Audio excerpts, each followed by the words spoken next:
So I was born in western part of Nepal. So it's nearby the Annapurna range, and see, it's about maybe 200 kilometer north west from Kathmandu, and it's about maybe roughly about maybe I don't know maybe about 2,000 meter altitude nearby the Annapurna range. Yeah, I was born there, and obviously my history. Obviously, pretty much everyone know joining the Gurkha is one of the most prestigious and valued job in Nepalese, especially in our tribe. So we are Muggars. So Mugger, and it's one of the most decorated job in whole Nepal in a way. Yeah, and my grandfather was a Gurkha, and we lost him in Second World War. I lost a grandfather. My father didn't see him, and obviously neither I. And my father wanted to join the Gurkha. He went to the by then there was a like a scout, like young boy could, and he was drafted in India for I think maybe a few years to join the Gurkha, but he failed it. After many years training, he couldn't make it. And yeah, obviously then he gone back to Nepal, and obviously my parents, then obviously then I was born. Before I even born, my parents had a dream, me joining the Gurkha. So so before I even realized, and when I start walking and first advice from my father, it's like, cause I was the eldest son, and my village in Annapurna range, my village called actually Gurkha Chap. So Gorkhali Chap it's I don't know how is that, it's very related with the Gurkha, and every house in my village has some sort, like every house, at least 2 or 3 Gurkhas, serving Gurkhas, by then Indian Gurkhas, and later on a lot of British Gurkha. And yeah, so I grown up kind of,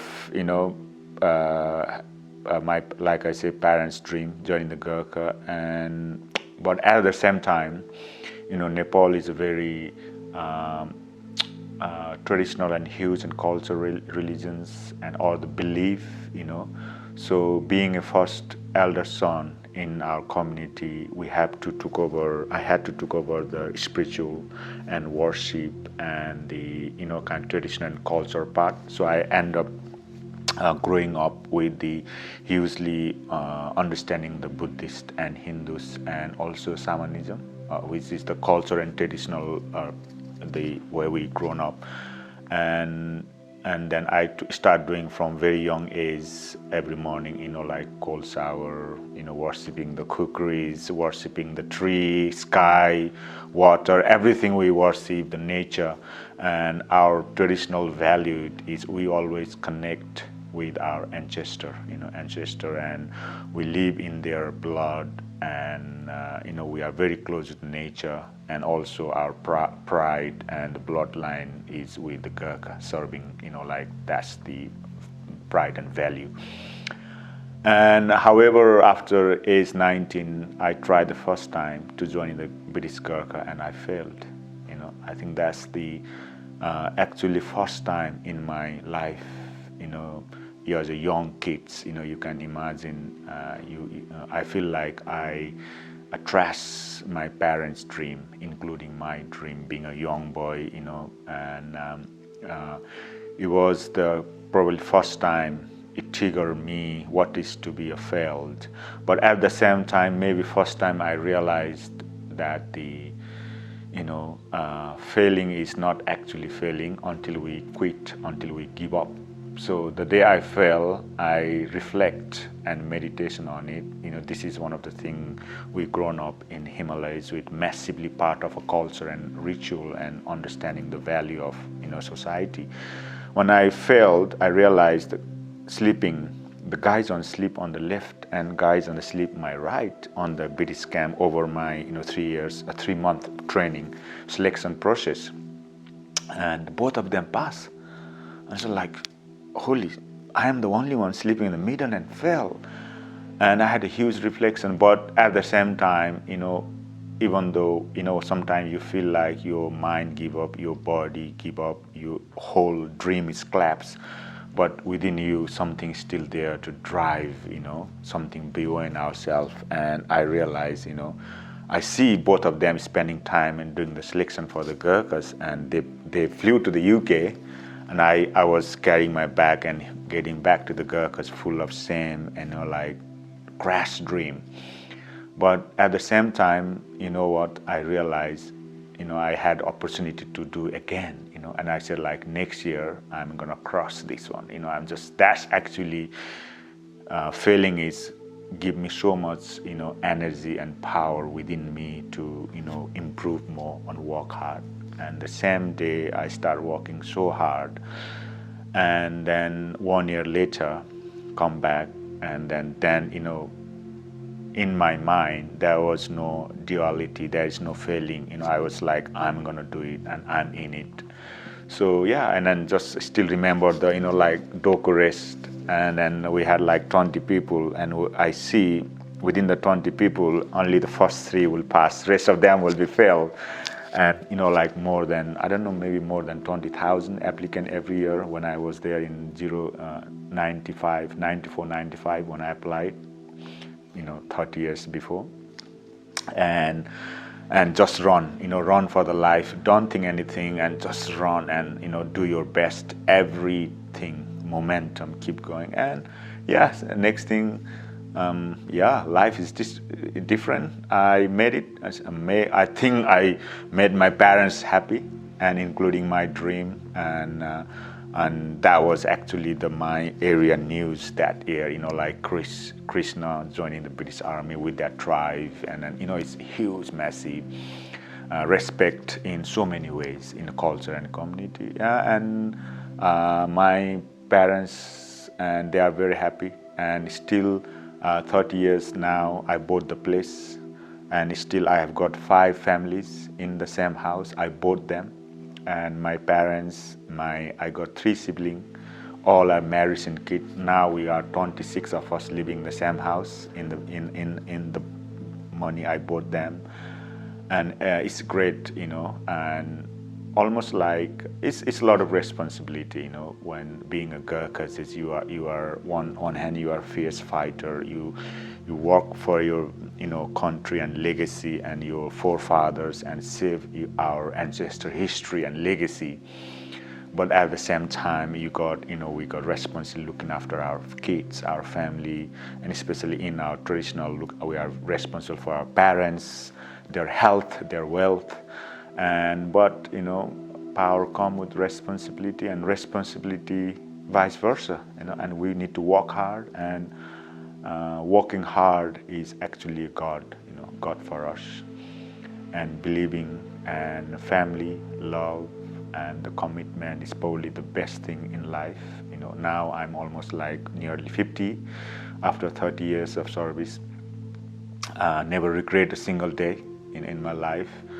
I learned so much with the service, and especially working with the British Army and being a Gurkha. Having said that, I had very short time with Gurkhas. Obviously after just 6 years with the Gurkhas, and I have been asked and to do the SAS selection. And that was another life-changing story, and but it's life. Either we accept and our weakness and strength, and there's a situation every time in life. Either we wanna become wiser and learn from every situation, or we became wounded and became down and go to the dark. We have a choice. And that choice comes within us, and the within us is the love and compassion and environment and people and colleagues. Became an instrumental part of what we do. It's not only us, and it's been a great journey so far, and it's been great to be here for the Project Kaida. Being involved, I remember maybe when I was young, 30 years ago, come here with the young Gurkha recruits and seeing the dream come true, and still part of that dream and desire and thriving forward. Keeping the legacy is probably the biggest thing I realize, and that's our life is a service.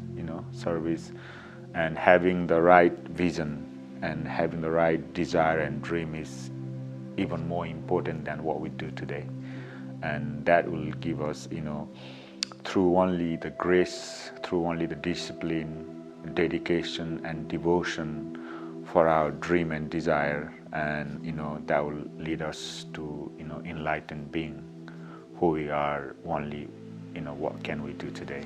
The word Gurkha literally mean in the Western world is that the fierce fighters, warrior, loyal, dedication and hardworking.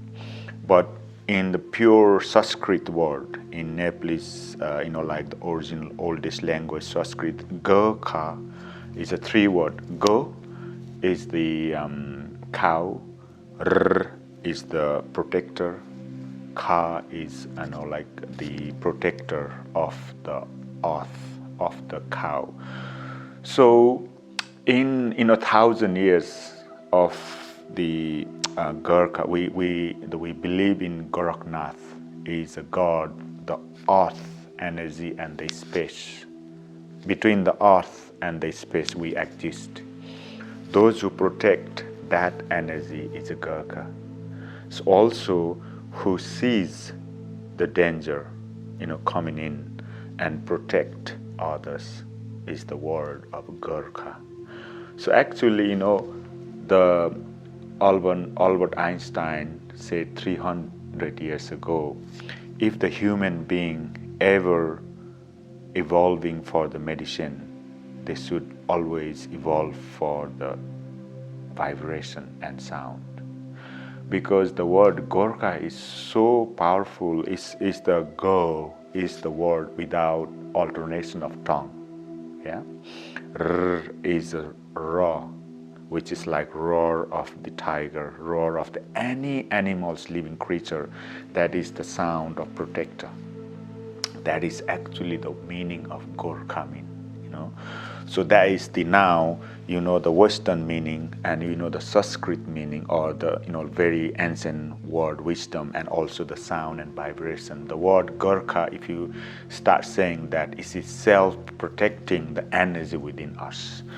So that is the meaning of Gurkha, and also the significance of that, being a part of that, not only the few hundred years old, but the 1,000 years old, and the part of the frequency and energy and vibration, and that has huge meaning about living being, and there is actually saying in Nepal, if a mother and child need a peaceful time, the son has to go to the war.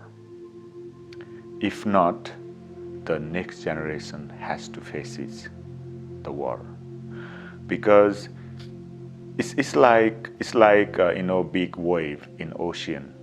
The wave gonna come up and down. It's being a part of universal energy.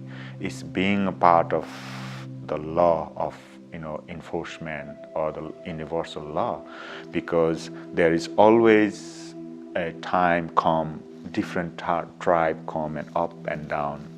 Either we see some danger and protect with ourselves, or we just start struggling every time, like facing it, and we're never gonna lose. By only awareness, protecting who we are, our entity, our love and emotion, and someone has to face.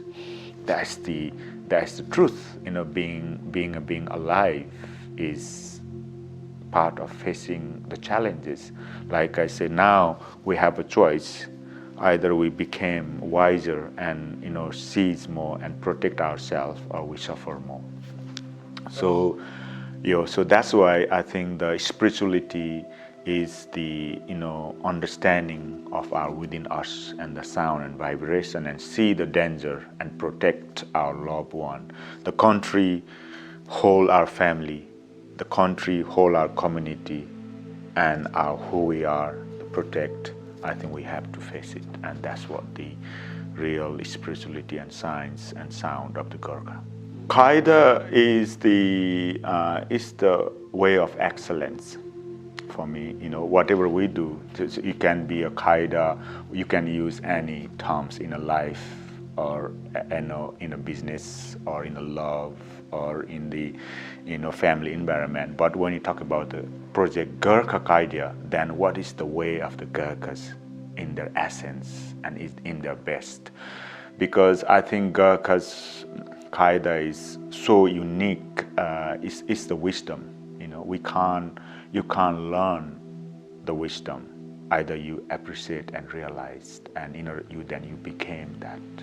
It's not the act you can perform.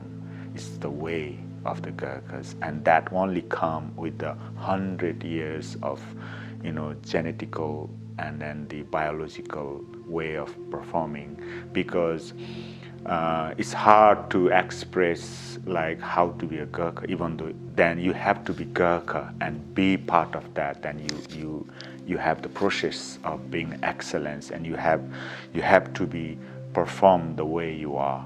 And I think the Gurkha Kaida is that, again, in expressive way, those who perform their best, there is no duality. When I became a Gurkha, I am a Gurkha. There is no life and death. There is beyond my life. My legacy I left is the way I am. And that's the process of the wisdom I can learn from the 100 years of the Gurkhas who gave their life and make the way, and for us to keep continue. So it's 100 years of legacy and process. It's the essence of the Gurkha Kaida. It is, in a way, for me, is we believe in reincarnation, and then the way of, in Nepalese culture and society, because we are part of that. And then being a museum is so significant, to left something for our future to reference, for the future to come up and inspire, give them some hope, and learn their life, learn experience. This is what we really lacking up in this modern world, because we neither believe in the God or the Christ, nor we believe in any religions. Neither we believe in ourselves. This is very tangible and fragile time for our generation to come. This is where we need some inspire for the younger people, for next generation to come and watch, and so they can inspire by only leaving the legacy, and where we can preserve and people can come have the real-time experience.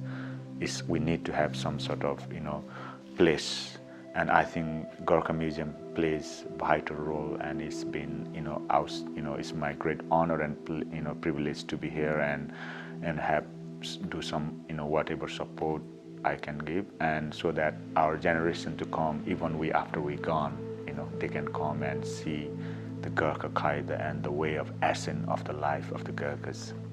Amazing. Thank you so much, Chris. Pleasure.